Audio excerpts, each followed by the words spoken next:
Thank you very much. It's an honor and a privilege to be able to speak today. I'm here as a mother of a patient who has been incredibly sick since the day she was born. Her main diagnosis was systemic juvenile idiopathic arthritis and dysautonomia, among a myriad of other very severe autoimmune and life-threatening problems. Her life has been filled, her entire life has been filled with pain and hospitalizations. My identical twin sister had the exact disease, and she died prematurely from this disease. So I've watched two people who I love from the bottom of my heart be brutalized by their autoimmune systems. And there's no other word than just say brutalized. Due to the aggressive nature of my daughter's disease, when she was a baby, we moved to Houston, Texas, to be near a world-class medical center. And throughout her life, she's had world-class medical care. She's been the subject of many peer-reviewed medical papers because of the aggressive nature of her disease. And so there is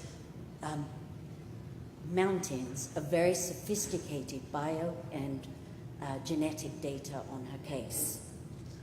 She almost died many, many times. And she was so sick, her world-class care in Houston also sought out the care here at the NIH. And so it's very strange being back here when I stayed at the Children's Inn and she was actually treated here at the NIH. So it shows how sick she was. By the age of 22, her body couldn't stand it any longer. The side effects of the drugs and the progression of the disease had got to the point where she was dying. She literally ran out of every traditional treatment, non-traditional treatment, experimental treatment that was available in the United States. She had become a skeletal figure, was bedbound, in severe pain. And even Sarah knew her time was up. She said, "This is it, Mom." And then we heard about high dose autologous mesenchymal stem cells taken from a one-time adipose fat extraction. My Sarah her name's Sarah, she's going to be speaking today. She is highly allergic to most drugs. If you look at her allergy list, it's a laundry list of drugs. And these are severe reactions, which gets anaphylaxis, looks like Elephant Man. And also her body doesn't react well to biologic products, so she has to be pre-medied up to the hilt for any biologic product. We also understood, to combat the aggressive nature of her disease, that she had to have extremely high doses of incredibly pure doses of her own mesenchymal stem cells. So these were taken from a one-time fat extraction. She was too weak for multiple extractions, we knew that.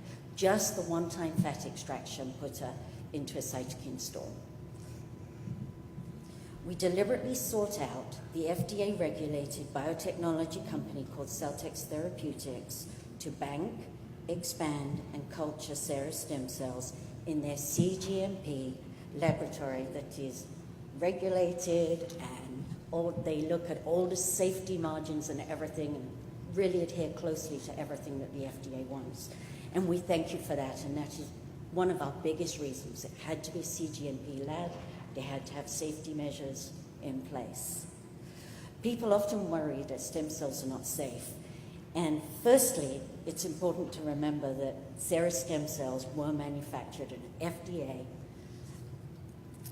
CGMP laboratory that's regulated, with a company that has proven protocols and safety records. Secondly, Sarah's overactive immune system that reacts to everything has readily accepted 5.25 billion of her own stem cells over 22 infusions over the space of almost 2 years. She has not had one adverse reaction. It's like her body was saying, thank you. Not one. She's not the only one that has gone through this. Sarah followed a little 6-year-old little boy called Tucker Bow Hyatt, and his mother gave me permission to talk about him today. He's had the same severe autoimmune diseases, because he's younger, he wasn't as progressed. But his parents were fully aware of that path that lay ahead of him. Excuse He's me, now we 8-year-old. really appreciate your comments, but you'll have to wrap up your remarks so we can move on to the next speaker.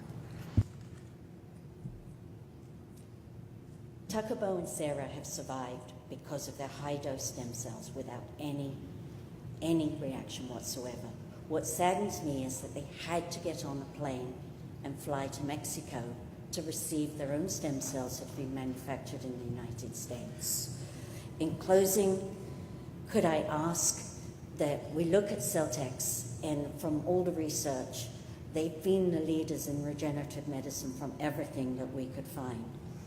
Look at the scientific data that has been compiled on Sarah, Tuckerbo, and Celtex, and I ask you to seriously consider them as the industry model. I mean, they saved my child's life. They saved Tuckerbo's life. Thank you.